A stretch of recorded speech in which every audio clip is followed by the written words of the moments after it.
Hello, it's me, Phil Most Days. I'm back. Now, as you may have noticed, this is wild, this is crazy. The glare's gone. Everything is visible properly. Absolutely unbelievable. Anyway, before we get started, I do just want to recognise that I do see how the title here, below me, below, might be a little divisive. Which, if you find this to be massively offensive in any way, chill dog, this probably isn't a video you're gonna want to watch. Especially if you're someone who watches shows with names like, I want to bang my sister, but that's illegal, so we go to a magic world where we're flies, and flies can have sex, and she's my slave now, and you think shows like that are good? Dude, leave your hate comment calling me a woke elitist and your dislike, and bounce, chief.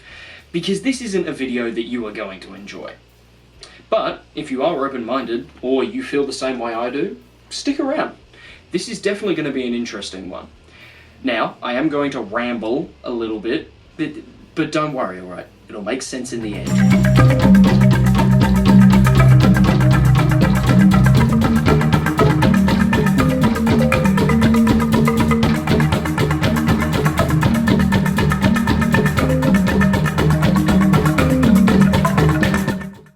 I don't watch and would never say that I watch anime, but I absolutely love some of the things that the industry has produced.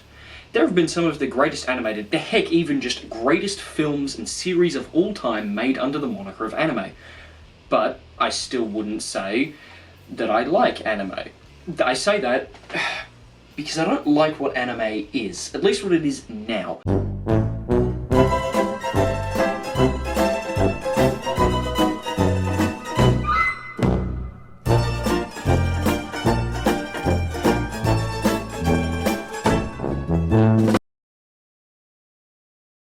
And fundamentally, it's because I don't like having to ignore parts of a piece of media, like certain elements or just constant parts of the whole work, just to be able to enjoy it. I'm a critical guy. I like making films, so I critically analyse any media I consume to learn from it and incorporate lessons gleaned from it into my own work. Now, it's okay for not every element of a film to be brilliant, you know, and in some points, there are things in a film that you need to sacrifice to allow other parts to really shine. But when something is done so poorly or so irritatingly that you actually need to enjoy it, you need to ignore it to be able to enjoy the piece of media, that's where we start having problems. Take, for instance, a film I only recently got around to watching and did not enjoy, Peanut Butter Falcon. Now, I get that's a controversial take. The movie, when it came out, had an absolutely great reception, but I personally don't see it. I mean, sure, it was heartwarming enough, but, like, I just had a lot of problems with the movie. On a structural level, the dialogue was shit, stilted, forced, highly expository, unnatural as all hell, just not good. On a character level, I never really cared about Tyler or his journey because most of the conflicts in the film for him are self-inflicted. Like, he did not need to set fire to Rat Boy's traps. He just didn't need to do that. He did that to himself, pretty much. Like, he was stealing off of him first off, and then got bashed for it. Like, he could have just not stolen. I don't know. The film at no point makes it seem like he desperately needs to steal, you know? He's put it on himself, thus I failed to connect with the character. Eleanor just came off as artificial and seemed to only exist in the story as a love interest and not really much more in terms of purpose, and this kind of characters only existing for a purpose thing permeates the whole film. Characters change motivation on a whim, relationships appear out of thin air, certain moments and developmental points, like when they meet Jasper, is just rushed, and it's not given enough time to come through, and you don't really see how it affects the characters in any way. And this is unrelated to the writing, but some of the shots are just plain ugly. Like, there's this one where Zach and Tyler are sitting on the beach, and Tyler is just, like, partially in frame, but, like, the top of his head and his feet are just cut off, and it looks foul. It just looks really bad. And those are just structural problems. I found the story's handling of Zach to be almost exploitative, and Honestly, this sounds like the most liberal, sissy, soy boy cuck thing, but kind of offensive. I don't know. Like, it's hard to explain if you haven't seen the film, but in retrospect, looking back at the whole thing, Zack just kind of feels tacked on. And, like, why is he a side character? He really should be the main character, you know? The film puts all this focus onto his struggles and getting accepted and being like, you know, a person with Down syndrome can do anything. But then at the same time, it just kind of doesn't really focus on him at all and just lets shit happen. You know? It really just doesn't help to make his journey resonate, but nope, you can't have a kid with Down syndrome be the main character. Let's just have some random dude be our protagonist and just have the kid follow him around. It's really hard to articulate, but it really does just feel like Zack is just a token character stapled on to get some cheap emotional response, and that treatment of people with disabilities kind of annoys me. You know, he's a man, not a vehicle for you to get sympathy points, so treat him like he's one, instead of just having Tyler say that on the raft, saying, ooh, he can do anything, you shouldn't demean him. How about you writers, you actually treat him like that, though? You know, don't just say it. And this is my point. If I want to enjoy the heartfelt story this film is trying to tell, I need to overlook all of these egregious problems that are ruining my connection to the characters and my investment in the plot. I need to overlook them. And that is why I don't like anime. Because to enjoy most of what the Japanese animation industry produces today, you need to do the exact same thing. If you want to enjoy the stories getting told, which I don't want to with most of them, but I'll get to that, you need to often overlook some gaping issues. Now, let's figure out together how it got to this point, how these tropes and cliches in anime developed, and why they're not good. And that involves a minor time rewind. Way back into time. Stay with me.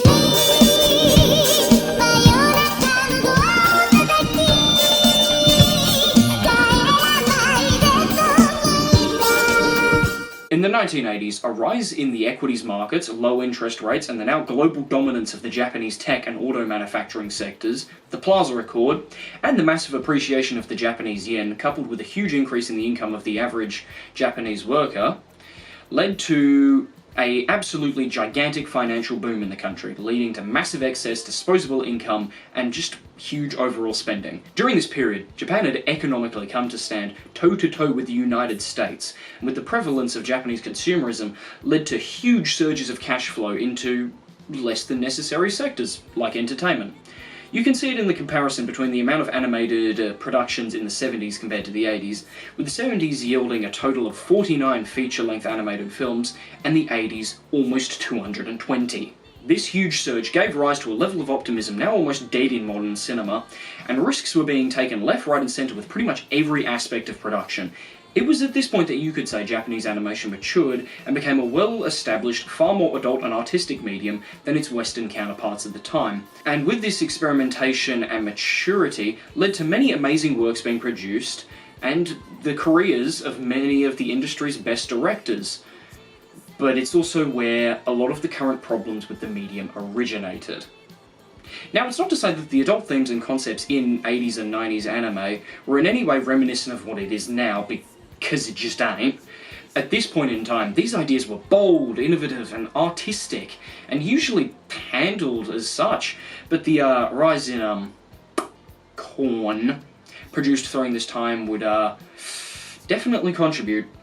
See, as anime through films like Akira and Ghost in the Shell would be introduced to Western markets and audiences, as many of the adult themes were further explored, a certain subculture, shall we say, both in the West and in Japan began to develop. You might know them as weebs or weeaboos.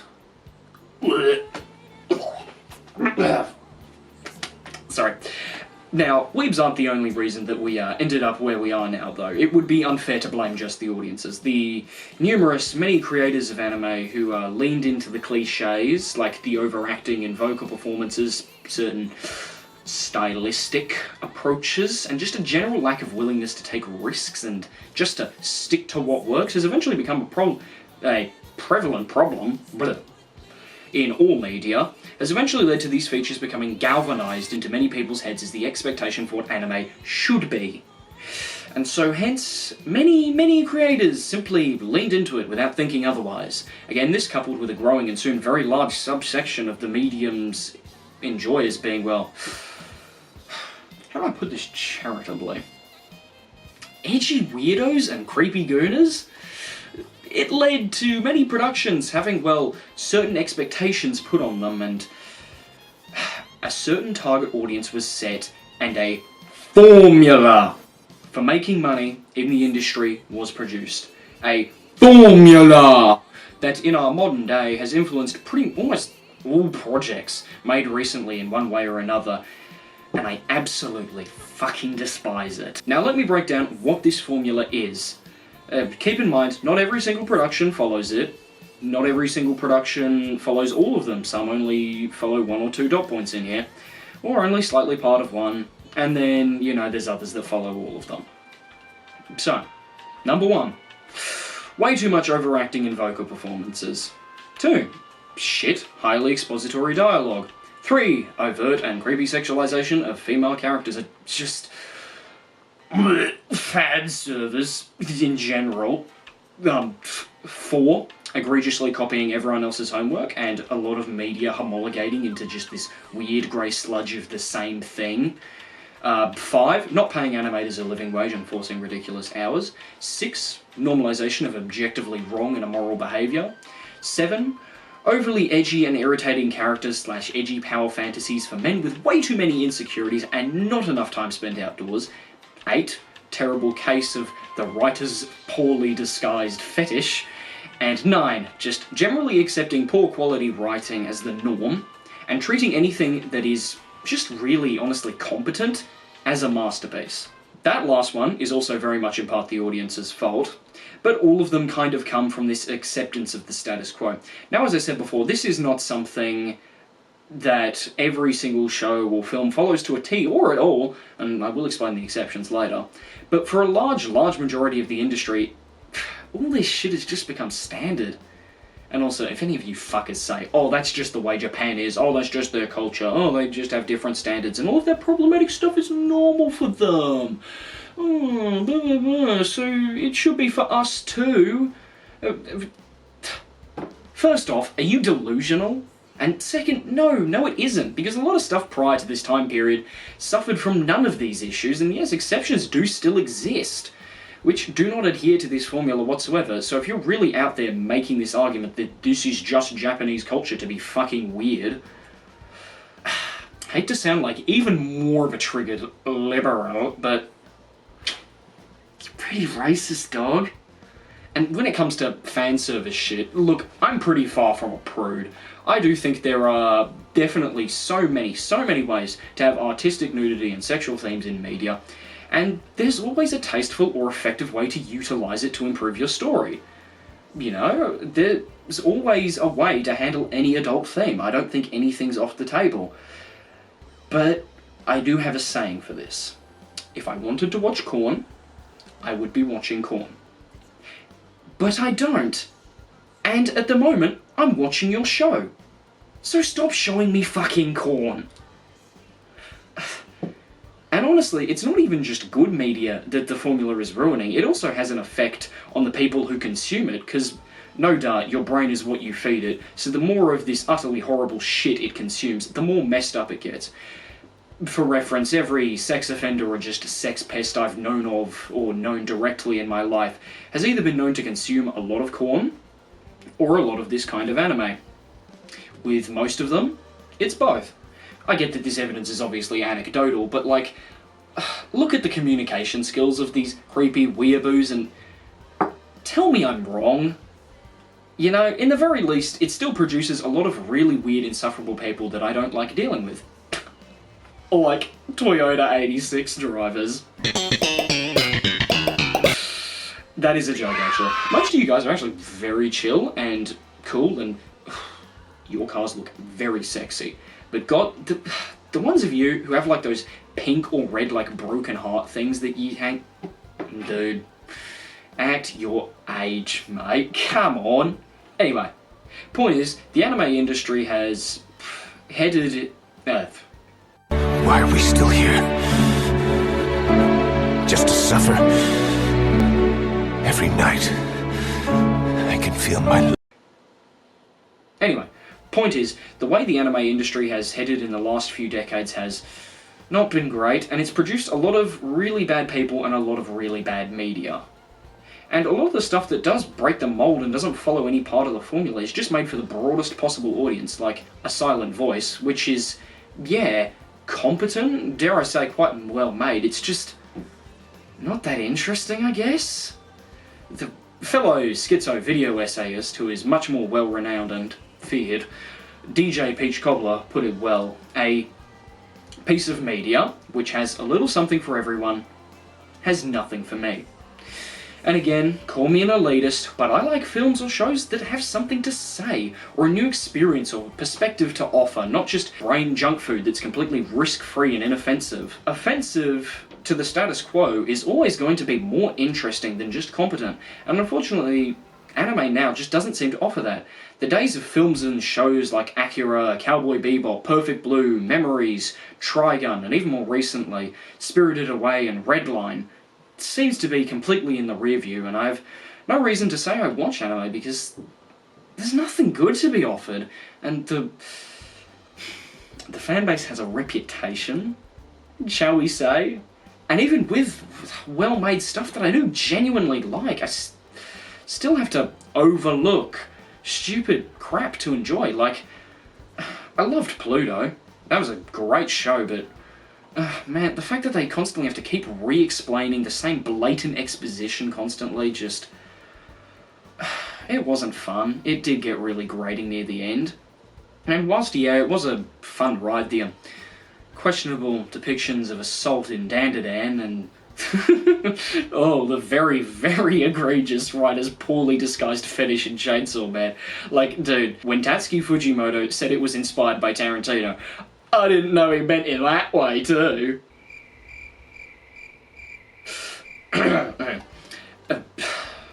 So there we have it. It's all crap, it's all junk, I hate it all. Yeah, everything about it sucks, everything's done, everything's... we're all doomed. Except... yeah, baby, that's right, we're finally talking about, well, the exceptions, which includes the title of the fucking video. Hell yeah, new record for Unhinged Ramble. So what do you wanna play? What's your point of view? There's no party scared. Do you wanna get a handshake with you? What's your point of view? I want to talk for you. I don't wanna get something you wanna say. So, as much as I do believe most anime, and by most I really mean most, of it, you know, is completely in the shitter, and even a lot of mainstream hits, which I will not name because I do not want to get doxed, suffer from the faults of the formula. That doesn't mean the good stuff isn't still being made, and that doesn't mean at all that the odd masterpiece can't still come into fruition. Stuff like the recent Blum, I think it's pronounced Blum, adaptation, whilst definitely not carrying the same feeling of dread with the setting as the comics. I mean, duh, it's a different medium. You know, they have different limitations, of course it's going to feel different. It was absolutely dope. I loved that. That was such a good movie. You know, Cyberpunk Edge Runners. Need I say more? Look Back, Mob Psycho, all of these are media that have been made recently that I've absolutely loved.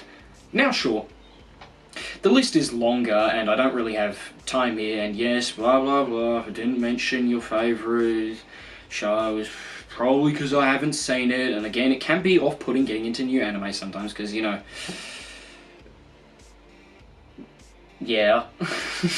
But you know, all of these pieces of media are all perfect proof that not only does incredible talent still exist everywhere in the industry, not just animation-wise, mind you, but that interesting, well-made media is still possible not only to create, but also for it to succeed. And yeah, it doesn't get made as often, but there are certainly still plenty of people in the industry willing to do it.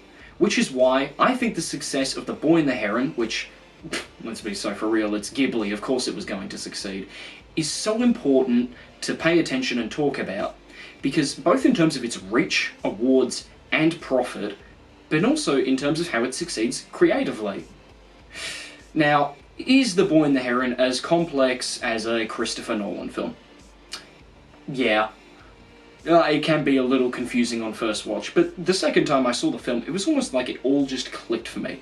The Boy and the Heron, make no mistake of this, is a really abstract film, and it's one of those weird experiences where focusing on details of the plot isn't really what the film wants you to do, even more so than in most Ghibli films.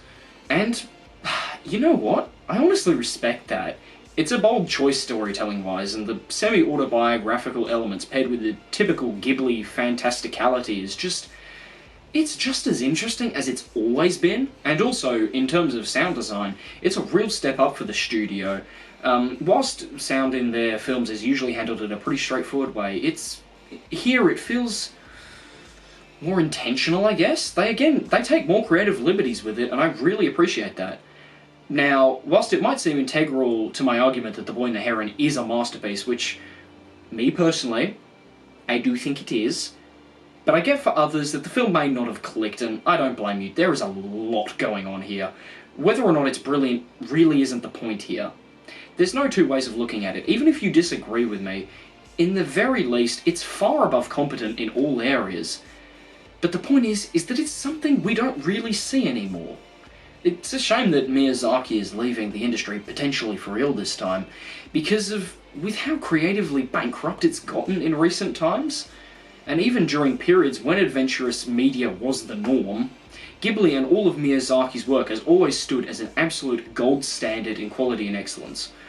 And it's a shame that as more and more of the stuff made today homologates further into a massive, weird, unwatchable garbage unless you can't talk to the opposite sex, and just stuff that is, generic and afraid to take risks. And again, it is a shame that one of the masters is now finally departing. But that's the true value of The Boy and the Heron. That it creatively takes risks. That it makes weird, sometimes cryptic choices, knowing not everyone will get it. And it pushes boundaries in its production process, and it takes meticulous care with its quality and craftsmanship to remain absolutely top dog. Miyazaki is well known to be a absolutely diabolical perfectionist, and this attention to detail really does show. And yet, despite breaking all of the conventions of the formula that have been established in the industry, it still won a goddamn Oscar and made back quadruple its budget and is absolutely critically lauded. That's something I wish not just the Japanese film industry, but cinema at large really understood, is that sometimes it really does just pay to make something that's interesting, new, and risky. It really is a lesson that I hope is learnt, because when I think about the sheer wealth of talent and skill and great ideas and interesting stories that are currently present in this industry that simply, at the moment, only exist inside the minds of their creators, there are so many great films and shows that simply do not exist purely because of this, and I truly do hope that someday the path interesting media like The Boy and the Heron and several others have walked will be much less of a lonely, quiet road, but a bustling highway, producing endless quantities of absolutely beautiful, interesting, and thought-provoking art. And I also hope that all of those annoying anime watchers stop acting so fucking weird. Just, dude, you people need help.